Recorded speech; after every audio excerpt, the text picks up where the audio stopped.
Halo, Assalamualaikum teman-teman. Kembali lagi dengan saya, Ana Suci Rahmawati dari kelas HKI 5B dengan NIM 12610221227. Kali ini menyebutkan identitas lengkap ya, karena video ini ditujukan untuk memenuhi tugas ujian akhir semester mata kuliah Hukum Acara PTUN. Baik, langsung saja, tidak perlu berlama-lama. Jadi dalam video kali ini kita akan membahas topik yang sangat penting, yaitu prosedur beracara di tingkat Pengadilan Tata Usaha Negara atau PTUN yang ditulis oleh Bapak Haji Yodi Martono Wahyunadi, Sarjana Hukum Magister Hukum.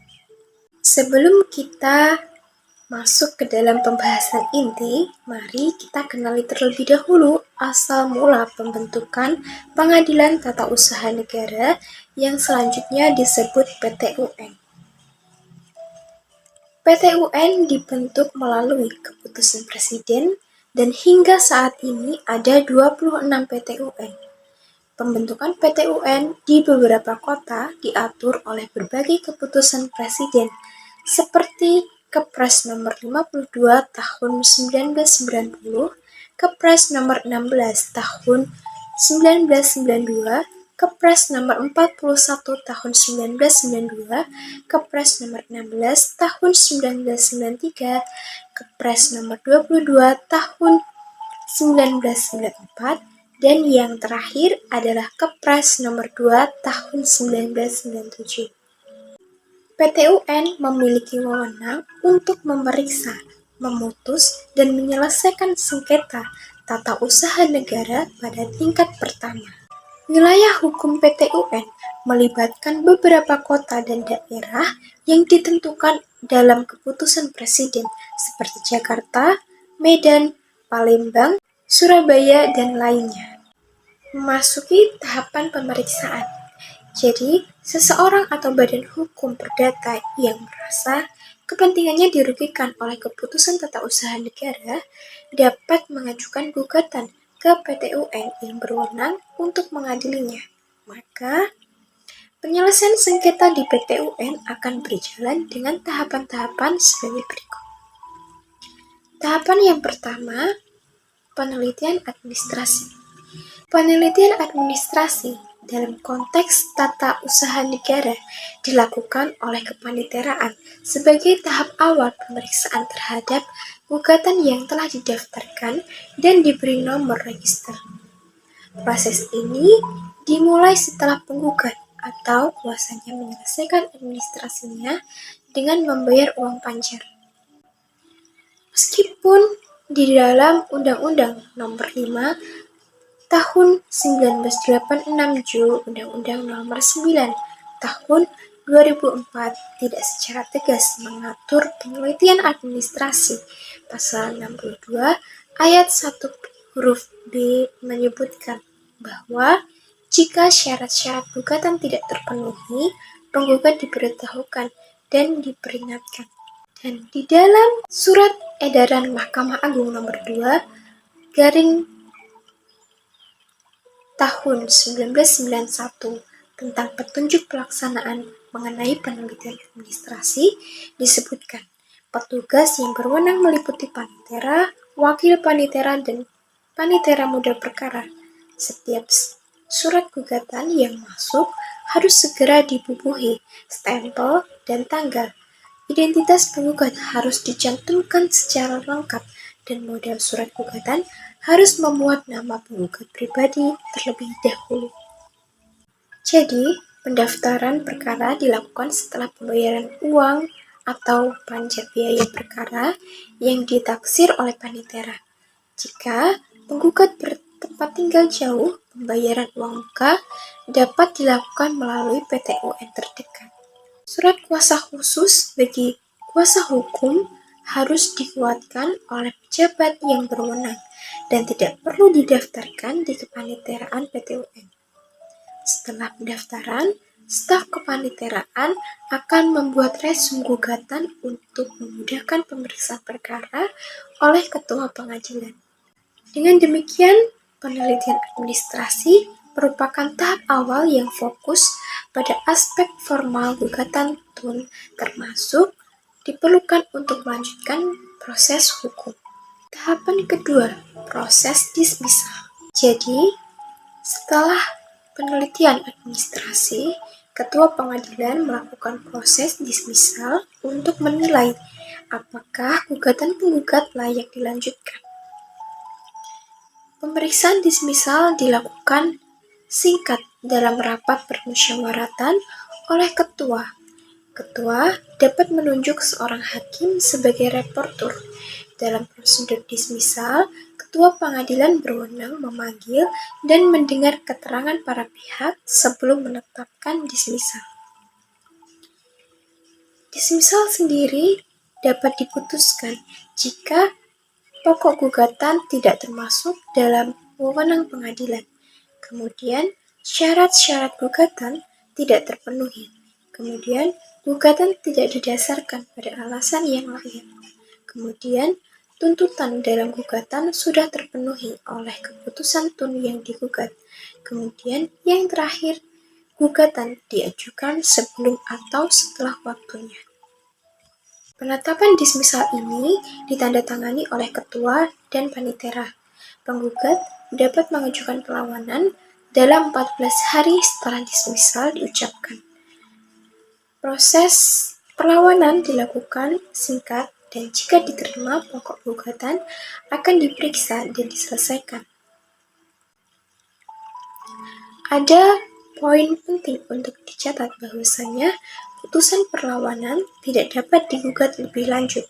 Jika penggugat mengajukan banding atau upaya hukum lainnya, panitera membuat akta penolakan. 3. Pemeriksaan persiapan. Sebelum memeriksa pokok sengketa, hakim wajib melakukan pemeriksaan persiapan untuk melengkapi gugatan yang kurang jelas dan mematangkan perkara. Pemeriksaan persiapan dilakukan di ruang musyawarah, tidak selalu di ruang sidang dan dapat dilakukan oleh hakim anggota yang ditunjuk oleh ketua majelis. Nah, di dalam pemeriksaan persiapan, hakim berwenang yang pertama memberi nasihat kepada penggugat untuk memperbaiki gugatan dalam waktu 30 hari. Kemudian, meminta penjelasan kepada badan atau pejabat TUN yang bersangkutan, kemudian mendengarkan keterangan dari pihak terkait.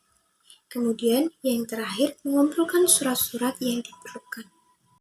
Nah, hakim juga dapat menyarankan penggugat memperbaiki petitum gugatan sesuai dengan ketentuan hukum.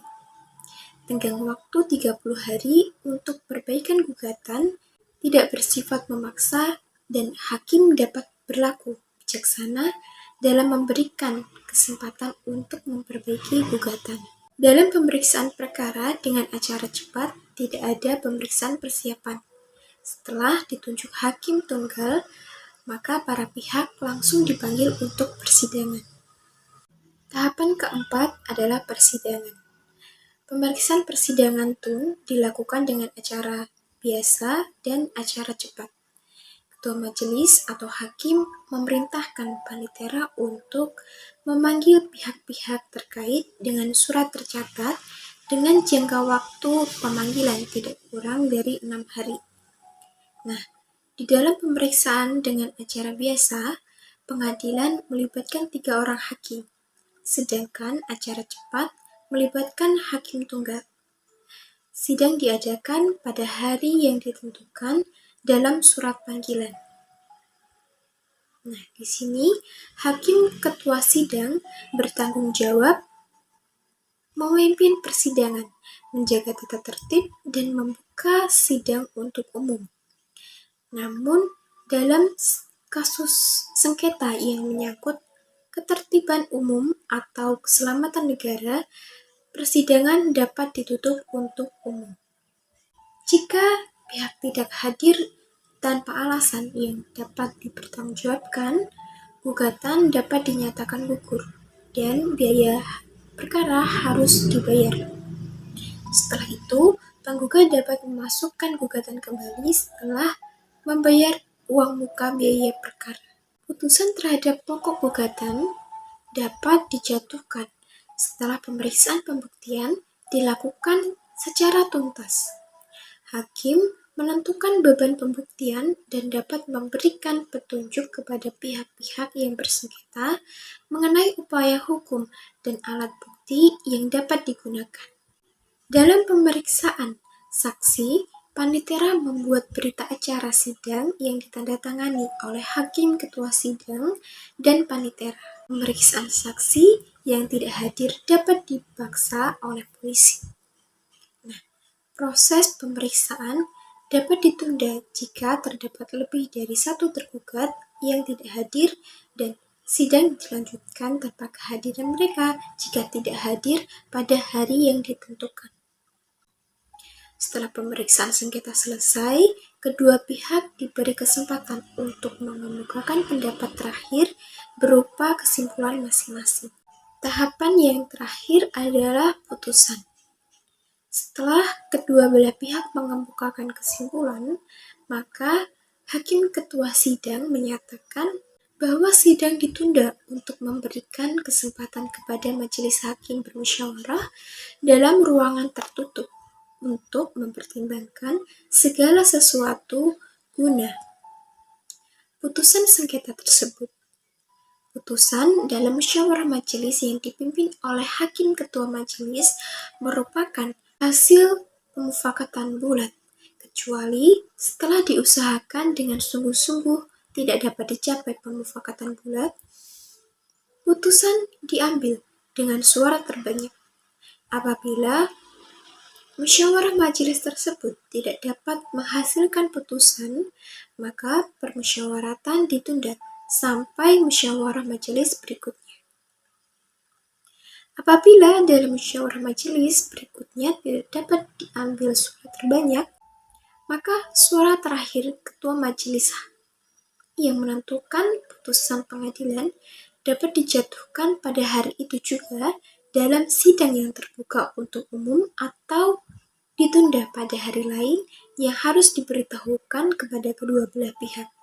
Putusan pengadilan harus diucapkan dalam sidang terbuka untuk umum apabila salah satu pihak atau kedua belah pihak tidak hadir pada waktu putusan pengadilan diucapkan.